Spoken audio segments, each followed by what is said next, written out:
Hi everyone, फिर से एक नई वीडियो में स्वागत है। दोस्तों, आज की इस वीडियो में हम कारक चैप्टर के अंतर्गत कर्म कारक यानी द्वितीय विभक्ति के बारे में पढ़ेंगे डिटेल पूर्वक। साथ ही साथ इसके जो मोस्ट इम्पोर्टेंट सूत्र है उसको भी अध्ययन करेंगे। आपको पहले ही बता दिए हैं इसके पहले क्लास में कि कारक चैप्टर जो है, कारक चैप्टर से ज़्यादातर जो है अनुवाद पूछे जाते हैं। एडवांस टाइप का जो अनुवाद होता है इस चैप्टर से पूछे जाते हैं बिहार बोर्ड यानी क्लास 10th में। ठीक है, तो सबसे पहले समझते हैं कर्म कारक क्या होता है। ठीक है, इसको संस्कृत में बोला जाता है प्यारे साथियों द्वितीय विभक्ति।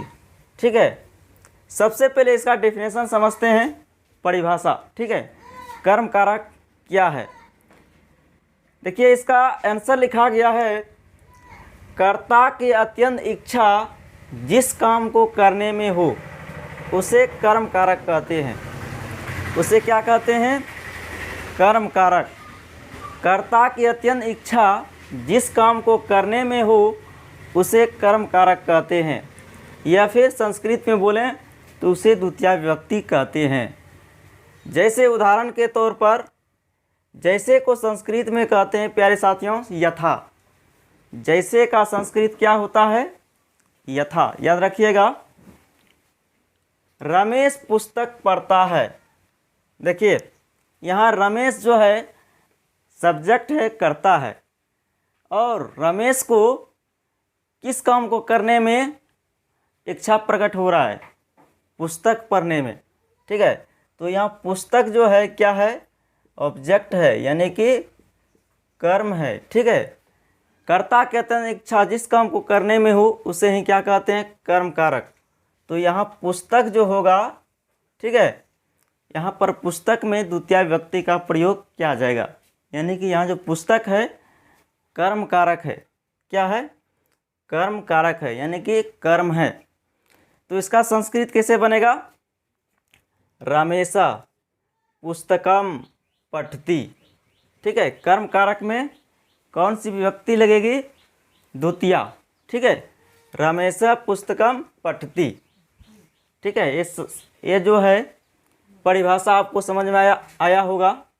चलिए अब समझते हैं कर्म कारक के प्रमुख कौन कौन से सूत्र है। ठीक है, कर्म कारक के मोस्ट सूत्र कौन कौन है इसको हम लोग डिटेल पूर्वक समझते हैं।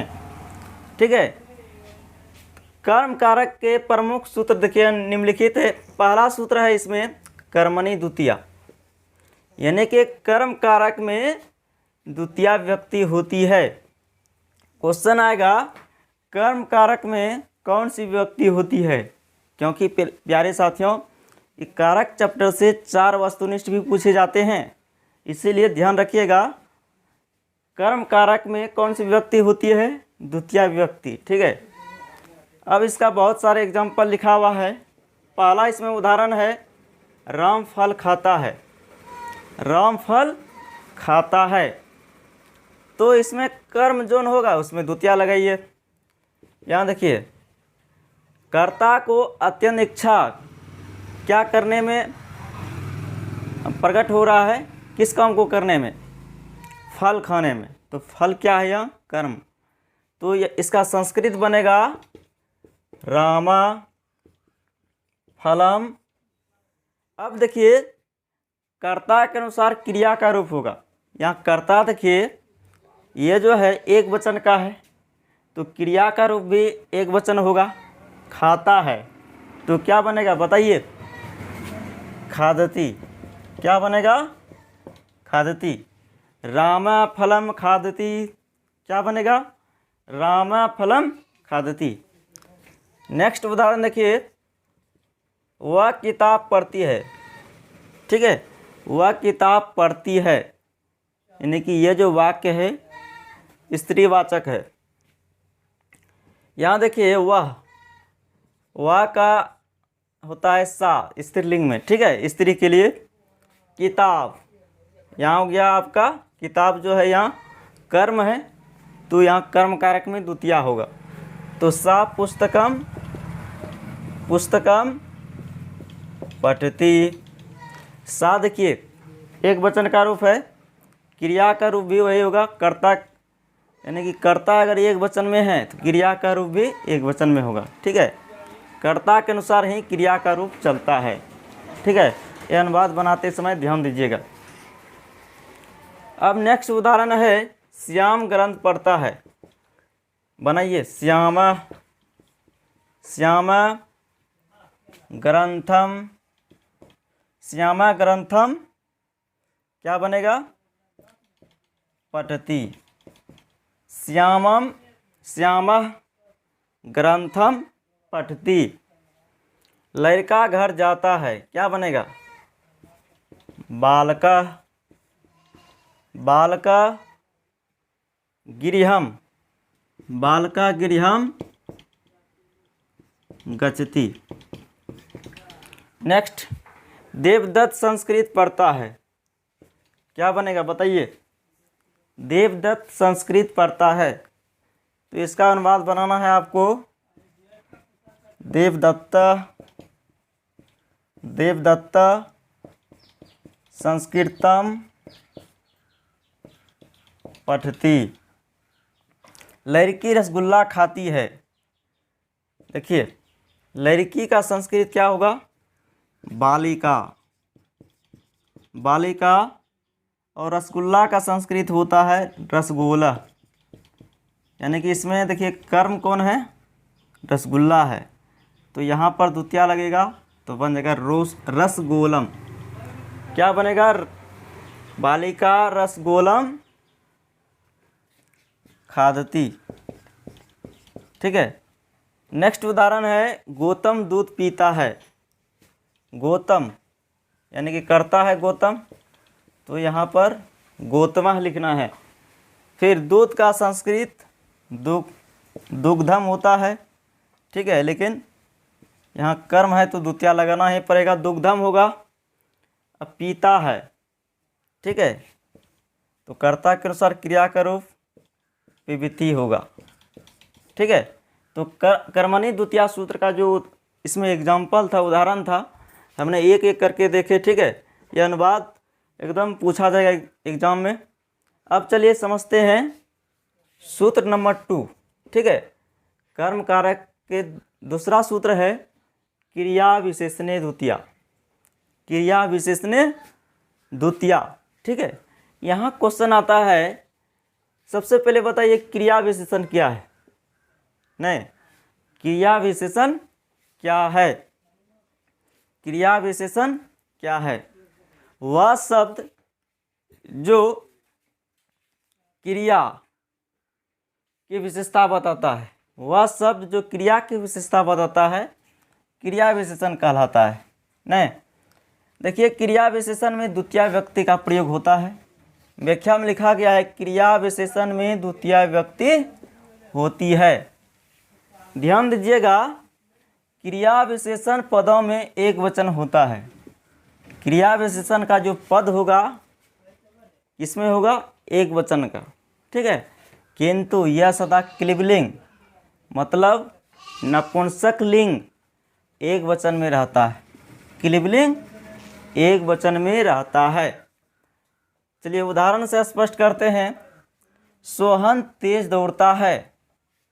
यहाँ देखिए ध्यान से, यहाँ दौड़ना जो है क्या है? वर्ब है, क्रिया है, और क्रिया का विशेषता बता रहा है। कौन सा वर्ड, कौन सा पद? तेज वर्ड जो है क्रिया की विशेषता जाहिर कर रहा है, क्रिया की विशेषता बता रहा है। तो तेज यहाँ जो है यह है आपका क्या? एडवर्ब, यानी कि क्रिया विशेषण है। तो यहाँ पर जो है क्रिया विशेषण में द्वितीय व्यक्ति का प्रयोग किया जाएगा। तो इसका संस्कृत बनाइए, बनेगा सोहना सोहना तीव्रम धावती। सोहना तीव्रम धावती। ठीक है, चलिए नेक्स्ट एग्जांपल देखते हैं। वह जल्दी जल्दी जाता है। यहाँ देखिए, यहाँ भी क्रिया का विशेषता जाहिर हो रहा है। ये जो जा रहा है यानी जाना क्रिया है, यानी कि जल्दी जल्दी जा रहा है। तो यहाँ जल्दी जल्दी जो होगा वर्ड क्या होगा? यह होगा एडवर्ब क्रिया विशेषण। तो इसमें द्वितीय व्यक्ति का प्रयोग किया जाएगा। तो बनेगा सह शीघ्रम, सह शीघ्रम गच्छति, सह शीघ्रम गच्छति। ठीक है। नेक्स्ट एग्जांपल है, लड़के धीरे धीरे बोलते हैं, लड़के धीरे धीरे बोलते हैं, क्या बनेगा बताइए। यह बनेगा आपका बालका, बहुत सारे लड़के हैं ना, बहुवचन रूप लगेगा, बालका बालको बालका, बालका धीरे धीरे, बताइए क्या होगा, मंदम मंदम, मंदम मंदम वदंती, यानी कि लड़के धीरे धीरे बोलते हैं। ठीक है। चलिए सूत्र नंबर 3 समझते हैं। सूत्र का नाम है काला दोनों अत्यंत संयोगी द्वितीया। सूत्र का क्या नाम है, काला दोनों अत्यंत संयोगी द्वितीया। ठीक है। काला दोनों अत्यंत संयोगी द्वितीया, इसका व्याख्या समझिए। अत्यंत संयोग अर्थात क्रिया की व्याप्ति होने पर कालवाची और मार्गवाची शब्दों में द्वितीया विभक्ति होती है। ठीक है। यानी कि कालवाची और मार्गवाची अगर है तो उसमें कौन सी विभक्ति का प्रयोग किया जाएगा, द्वितीया विभक्ति का प्रयोग किया जाएगा। जैसे उदाहरण के तौर पर, एक कोस तक नदी टेढ़ी है, ये जो उदाहरण है प्यारे साथियों, यह है उदाहरण आपका मार्गवाची का। ठीक है। किसका उदाहरण है, मार्गवाची का। यहाँ देखिए ध्यान से, एक कोस तक नदी टेढ़ी है। ठीक है। यानी कि कहीं भी जो है नदी जो है सीधी नहीं है, कहीं भी नदी, यानी पूरे कोस तक, यानी कोस भर जो है नदी क्या है, टेढ़ी है, यानी कहीं भी सीधी नहीं है। तो इसे कहते हैं अत्यंत संयोग। कहीं भी सीधी नहीं है, इसी को कहते हैं अत्यंत संयोग। ठीक है। यानी कि कोस भर, यानी पूरे कोस भर नदी क्या है, टेढ़ी है। ठीक है। तो ऐसे स्थिति में आपको द्वितीया विभक्ति का प्रयोग करना है। इसका संस्कृत बनेगा क्रोशम, क्रोशम नदी कुटिला अस्ति। ठीक है। आपको जो परीक्षा में क्वेश्चन पूछे जाएंगे किस तरह से, क्रोशम नदी कुटिला अस्ति, प्रस्तुत वाक्य किस सूत्र का उदाहरण है। तो याद रखिएगा, कालार दोनों अत्यंत संयोगी द्वितीया, कालार दोनों अत्यंत संयोगी द्वितीया, याद रखना है। ठीक है। बहुत ही फेमस उदाहरण है और यह फेमस सूत्र भी है। ठीक है। कई बार एग्जाम में पूछा हुआ है, इसको याद रखना है। नेक्स्ट उदाहरण है, महीने भर व्याकरण पढ़ा। यह है प्यारे साथियों आपका कालवाची। ठीक है। कालवाची का उदाहरण है। देखिए महीने भर यानी कि लगातार जो है व्याकरण पढ़ते गया है, एक भी दिन लगा नहीं गया है। ठीक है। महीने भर व्याकरण पढ़ा, तो इसका बनेगा संस्कृत मासम, मासम व्याकरणम और पठत।